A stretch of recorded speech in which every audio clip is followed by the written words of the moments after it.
noches. Lamento nomás que sea un poquito tarde, que ya la gente está un poquito cansada. Voy a estructurar mi intervención siguiendo una suerte de línea histórica, ¿no? Es bueno siempre, ya somos, por lo menos soy grande, ya he vivido algunos años en provincias y recuerdo mucho que mi padre, siendo abogado, tenía una predilección especial por el transporte público. Participó de una cámara sindical de autobuses que había en Arequipa y, en fin, nosotros los hijos lo seguíamos en sus malas noches y cómo luchaba por el mejoramiento del transporte en Arequipa. Estoy hablando de la década más o menos del 50, 60. Cuando él pudo percibir el deterioro y la caída del transporte a lo largo del tiempo en Arequipa primero y luego aquí en Lima, él solía decir que esto era el abuso y el atropello del gobierno central. Primero, la aparición del pasaje estudiantil, luego de los conscriptos o los soldados que pagaban un pasaje menor, y una serie de disposiciones que dio el gobierno central que afectaron a la economía de las empresas o Trujillo. Puede ver que las rutas, las vías, las calles están absolutamente colmadas, no por transporte público en el sentido que quisiéramos o que imagináramos, sino justamente llena de ticos, 5 líneas de ticos en una calle. Esta suerte de anécdota o reflexión histórica la menciono porque creo que ordena dar un poquito la línea de lo que quisiera mencionar, porque pienso, tal vez de manera diferente, enfocar las 4 presentaciones que he podido de los candidatos, ¿no? Y es esta suerte de desentendimiento entre el gobierno central y los gobiernos locales, que es el gran escollo, a mi manera de ver. La gran dificultad de actuar en forma coordinada. El abogado nos acaba de mencionar en su última vista, por ejemplo, cómo ahí está, ¿no? El gobierno central no se pone de acuerdo con la municipalidad en cuanto a lo que sería lo mínimo, ¿no? Que es la autoridad de transporte. Yo creo que ese es el punto medular, este desentendimiento que viene en el caso de Lima desde la época de Leguía, porque Leguía también era el gran alcalde de Lima, y parece que no hemos aprendido. Pero en fin, esa es mi línea un poquito de orientación o de pensamiento, con la cual quiero pasar un poquito a la revisión de lo que hemos venido escuchando. Comienzo por el final, que a veces la memoria recuerda más lo último que lo pretérito. En la presentación que nos hizo el alcalde de San Miguel, he notado yo un gran realismo en cuanto a su propuesta, porque él como alcalde sabe lo que se puede hacer. Y si bien, y creo que Lucho estará de acuerdo, si bien ha hecho excesivo énfasis en aspectos de infraestructura y no de movilidad, que es lo que esperaríamos, sobre todo en este foro, sin embargo, el alcalde de ESI se maneja con medidas cortitas, como son los puentecitos, el mejoramiento de aquellas vías, porque es lo que la gestión municipal puede hacer.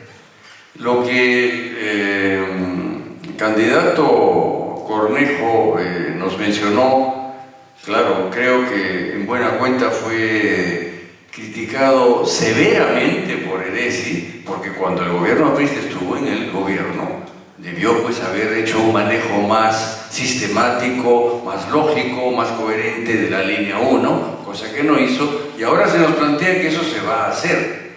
Es decir, el planteamiento del candidato Cornejo es muy técnico en términos de cómo es que se va a manejar la red, que el transporte masivo es la solución al problema, pero está suponiendo aquello que es la gran dificultad del manejo entre el gobierno central y el gobierno provincial.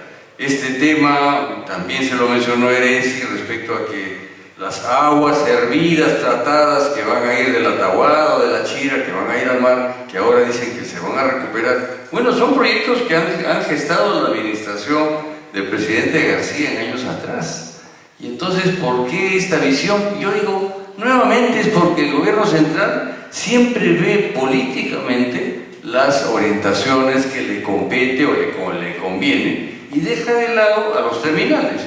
Por ejemplo, los terminales terrestres. Yo recuerdo haber participado en una iniciativa que tuvo el Instituto Metropolitano de Planificación hace como 10 o 15 años y se propuso dónde debieran estar los terminales. Eso pues era una iniciativa del gobierno metropolitano, pero cuando eso llegó al gobierno, eso fue antes que tú estuvieses, Lucho, con certeza, simplemente eso abortó, porque efectivamente ahí está esta desconsideración, este menosprecio, que lo vemos todavía.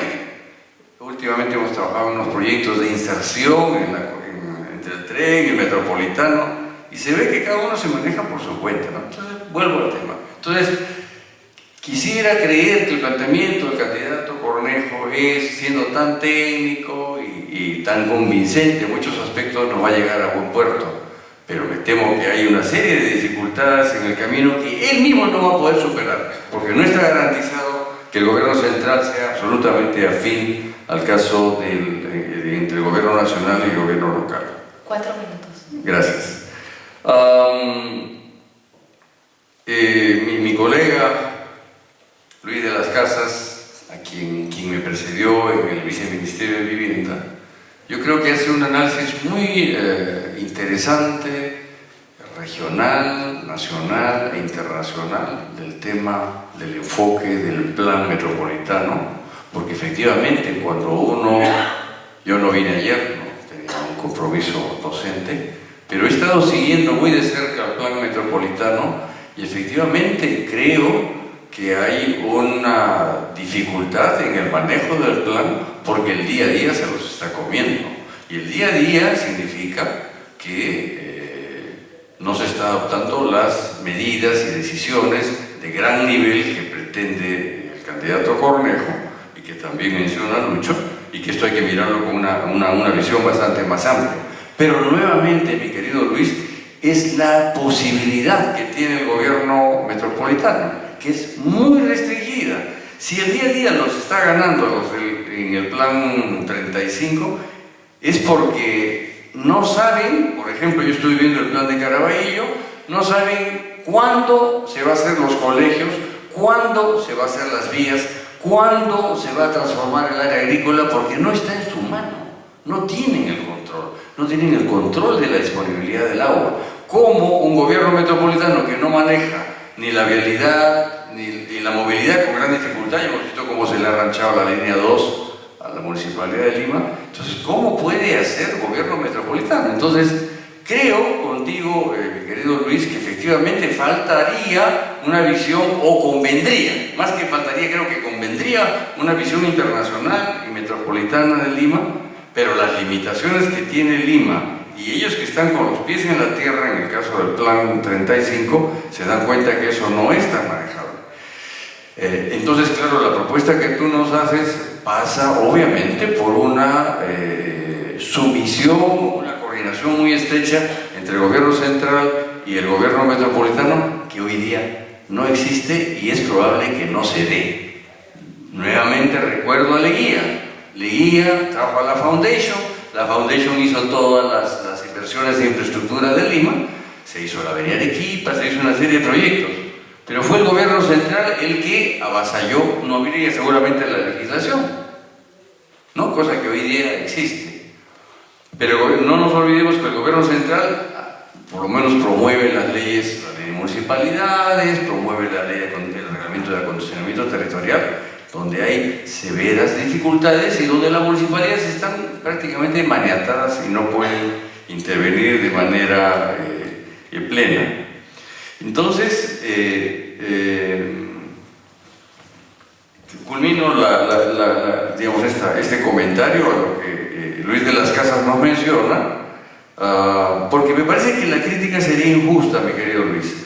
Se está haciendo algo, hay dificultades en lo de los corredores, pero por fin estamos interviniendo. Se han pasado tantos años, hemos criticado mucho al gobierno anterior de Castañeda y también al de Belmont y también a los anteriores. Recién se está haciendo algo, creo que es importante. Me queda un minuto. Sí, y entonces quisiera tan solo mencionar ya para concluir la intervención de Flor de María Valladolid, quien creo que nos ha sorprendido, Flor de María, respecto a la capacidad o la masa crítica de información que se dispone en la municipalidad, o que al menos tú pones a disposición de quienes entren a gobernar. Cierto que a mí particularmente no me quedó claro de qué manera se articula la destuburización con el crecimiento de las centralidades o el desarrollo de las centralidades que hace alusión Luis.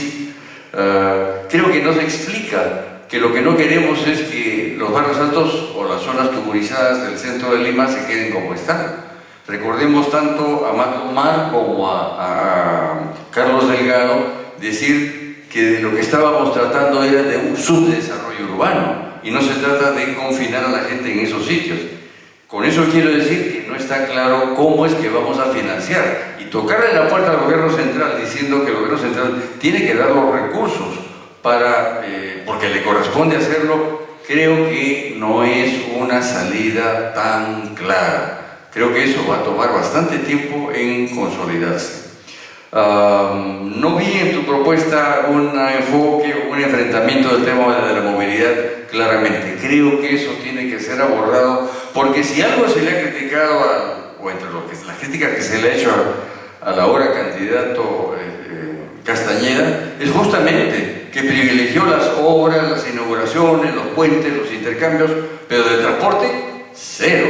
Creo que es la oportunidad de que se mencione esto en la campaña, porque creo que lo del Metropolitano, que venía del Bus Lima, recordemos, no es iniciativa del alcalde Castañeda, eso viene de Andrade. Andrade pretendió hacer el Bus Lima y finalmente se le cambió el nombre, hasta donde tengo recuerdo. Entonces, si se puede enriquecer la propuesta del gobierno que ustedes hacen, creo que sería bastante más saludable.